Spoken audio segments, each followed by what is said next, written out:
soon after his announcement, releasing a public statement proclaiming their status as an equal opportunity sport.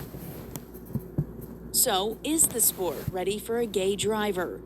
It's a question that seems new, but it's one that's already been answered, and it wasn't a big deal. In the heart of North Carolina, 55 miles southeast of Raleigh, you'll find the small southern town of Goldsboro. Stephen Rhodes grew up racing there, working his way up from go-karts to NASCAR's late model series, competing with and befriending racers like NASCAR star Denny Hamlin along the way. Stephen is openly gay and has been out publicly since he was 17, which means that during much of his racing career, Stephen's orientation was common knowledge in the garage and to fans.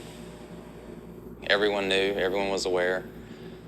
Never really had any confrontations. There was one little incident that happened that I felt kind of was geared towards who I was more than anything.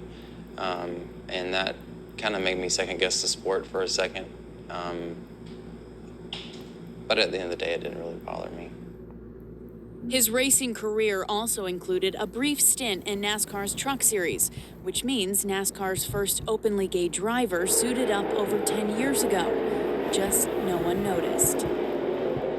My family knew, the team that I was running for knew, wasn't popular enough for the media to pay any attention to me. No one asked, and I never had a reason to tell anyone at that point. Stephen felt the team lacked the resources needed to compete. So after only 2 races, he returned to late model racing, where he continued to race until 2010, when he made a difficult decision. My partner has supported me so much that I felt it was his time to shine, and he had just as much passion for food as I had for racing. So Stephen stepped away from racing to help his partner Andy open up a restaurant in Goldsboro. With the cafe now thriving, Stephen is looking to get back into the sport he left behind, and he's encouraged by the positive reaction to Jason Collins coming out. Looks at this Brett with Brush open eyes. of A2B Again, Strategies is helping it's Stephen become find more funding for a mainstream 2014 today. return to the Still Truck Series. It's a appeal to task fraught 77 with million questions. NASCAR fans. We certainly ask the same questions that everybody else is asking. Is NASCAR ready for this? Are the fans ready for this? Is corporate America willing to participate in this? Brent thinks there are companies ready to support a gay driver, though Stephen's orientation is not what he leads with. The first thing we want to always talk about is that Stephen's a race car driver first and foremost. This isn't a marketing ploy. This is his lifestyle, and I think that maybe it just took the maturity of this industry to reach him, and he felt that this was the time. So is the sport ready? If you listen to the drivers, it is. Back in March, defending champion Brad Keselowski said, "In this garage, if you can win, people want to be a part of what you can do." Carl Edwards was even more direct the day Jason Collins came out.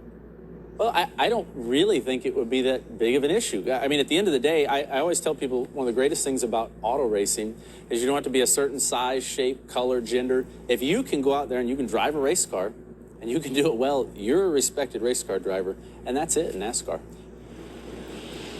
For its part, NASCAR itself has been upfront about its stance. When approached for this story, they provided a statement that echoes its response to Jason Collins, saying, "It's a stated goal for our sport to reflect America's diversity.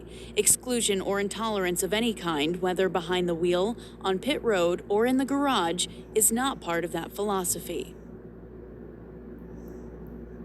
I know there's a few openly gay officials and teams that work for NASCAR currently. I mean, they don't have any issues, so I'm not concerned. NASCAR has a diversity program, and we think that this is another way that we can bring that help to bring that diverse culture to NASCAR. What about the race teams? When we asked, the major teams that got back with us said they are equal opportunity employers. However, it's important to mention that North Carolina does not include sexual orientation in its workplace discrimination laws, and publicly, only Hendrick Motorsports specifically mentions sexual orientation in its hiring policy. Still, many teams do indeed have gay employees. But what of those outside of the garage, beyond the control of NASCAR? The fans. Steven says that even if their response is negative, it won't bother him.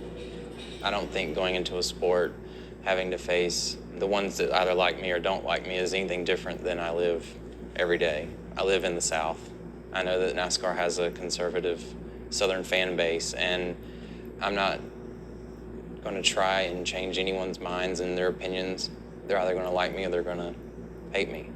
And that's just life in general, really. So he's not out there to try and change anybody's mind. What he wants to do is race. And he wants to try and find the equality in that. He wants people to view him again as a race car driver. He's not a gay person who races. He's a race car driver that happens to be gay. He wants to be respected on the track as a competitor, not thought of as any different than anyone else. Steven says his motive for returning to the sport is simple. He's raced since he was 8 years old, and he misses it. He also realizes the politically charged nature of what he's trying to do, but hopes that fairness will win out. I just would like people to know that just because we have a different preference and lifestyle, that we're no different than anyone else, and we deserve fairness. We're just everyday people. So, is the sport ready for a gay driver? It wasn't a big deal when it happened the first time. Next year, we'll see if NASCAR's first gay driver gets a second chance.